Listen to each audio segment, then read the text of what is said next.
Omwami yalaba omugole atongojjedde ate ng'ayagala kusaluba wansi, kwe kumugamba nti, bw'oyita munnaakuwa ekibiriiti ndaba yakirina, ozze mu kutangaala butangaazi, oba si ekyo genda mufumbire okuma omuliro. Naye amagezi ago mukyala muto teyagasiima era yakaayuukira nnyinimu nti, tontangaaza, si nze nakugaana okugula ettaala ezitunulwako. Maama ye omusajja nga ggwe amanyi n'okuwa amateeka, obula otya ettaala ey'omukono. Bw'osaba munno ekibiriiti, oyo mukazi wo gw'olaba yeepimye nnyinza ntya okumutambaala? Era siyinza na kugenda mu buno obufumbiro bwammwe, sikwatibwa basezi mu maaso. Dina waabwe obulamu nkyabwagala, oba tosula ku butali bwale, genda eri ewa mukazi wo. Manye ewa mukyala mukulu, nze nno ebyo ebitiibwa tebinkubye. Awo nno omugole yaliirawo ddala ng'akyeronda ng'obukya.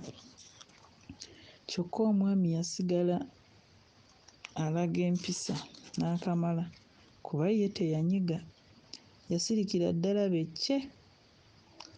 Ate naawe obusungu obumanyi bulinga binyeebwa, bibimba ne bikka.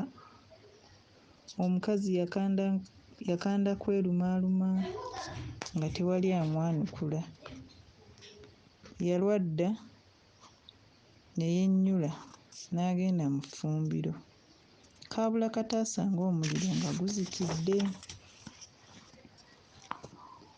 Olw'okutya ebweru yaleka n'oluggi lw'emiryango taluzzizza nawo. Abaasigala mu nju baagabana nsiri na mpewo, naye era musajja wattu Kaawonawo teyanyega. Mu kuva mu ffumbiro, Dina yajja awemberedde akataala, naye aba atuuka ati mu mulyango ekintu ne kimusala bekkatu. Yabuuka mangu lw'eccupa, eno nga bw'azuukusa n'ab'emagombe nti nnyabo.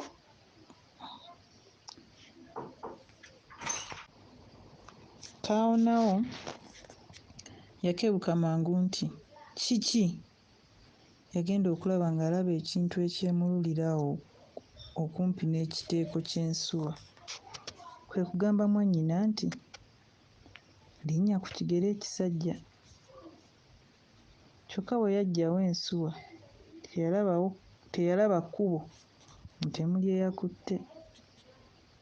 Naye kyategeerekeka mangu nti Dina asaliddwa ekisubi. Mu lutalo Kaawonawo yali ayigiddeyo ku magezi ag'okuwa obuyambi obw'amangu omuntu alumiddwa omusota mu ngeri eyo. Kyeyava addira akataala n'ayokya awaali ekiwundu. Mu keetalo ako we yayitira ne Suzaana, naye omulwadde yakomba kw'erima, mbu kubanga Suzaana ye yali amusindikidde omulaba ono. Ne Suzaana olwawulira ebyo teyatega na kujja luba wansi, anti naawe ozimanyi eziruma munno bwe zitakulobera kwebaka. Ku ludda lw'ekyalo eyo yaliyo omusajja omukulu, tabyetisse, mbu ng'ono mu kuvumula abalumiddwa emisota tamanyiiyo banne, mbu ng'ayinza n'okugiyita n'alondamu ogwazzizza omusango. Eyo nno gye baatwala Dina, era ekyandibadde ekikubansiko tabyetisse, yabalyako mbuzi nnamba ne sseggwanga eya lujumba. Sseggwanga eno eyatwalibwa, omwami yaginyaga ku Suzaana, era eno eyali entandikwa y'okubonaabona kwa Suzaana. Suzaana eyali ateeberezebwa okuba nga ye yasindise omusota guno, baateese okumwatulira nga tebajja kweteekera kudda ku ekyatta omwami Nakimanya. Era Erina gwe baatuma okugenda okwatulira Suzaana obulogo. Mukazi wattu Suzaana lwa butanyega ekiro ekyo kyonna yasula n'enkumuluutu y'ebirowoozo era teyakoma ku mpeke ya tulo. Yasula alowooza oba asiba agende naye ate nga twalina gw'anaalekera mwana we. Kyokka yakeerera ku lubimbi. Ne Erina naye teyalwa ng'atuuse. Yamwebaliza muli nti, "Maama, weebale. Olina amaanyi. Olaba olima nga munno agenda kufa." Aha, mukazi wattu ne bwe yagambye nti ggwe omuloga tewali ayinza kukugaanira. Naye nno nga Suzaana kigw'olangira otyo, anti Suzaana ono nga lwakuba mutono naye nga tanywa guteeka era ye teyaddamu kigambo kyonna wabula okuviira Erina mu luyi lwe bayita tonziriranga. Erina naye ng'atandika kwerwanako. Ekigo kyani kya Suzaana, kyani kya Erina. Enduulu walaalaalala. Kaawonawo okugenda okutuuka ng'omukyawe yali kungulu.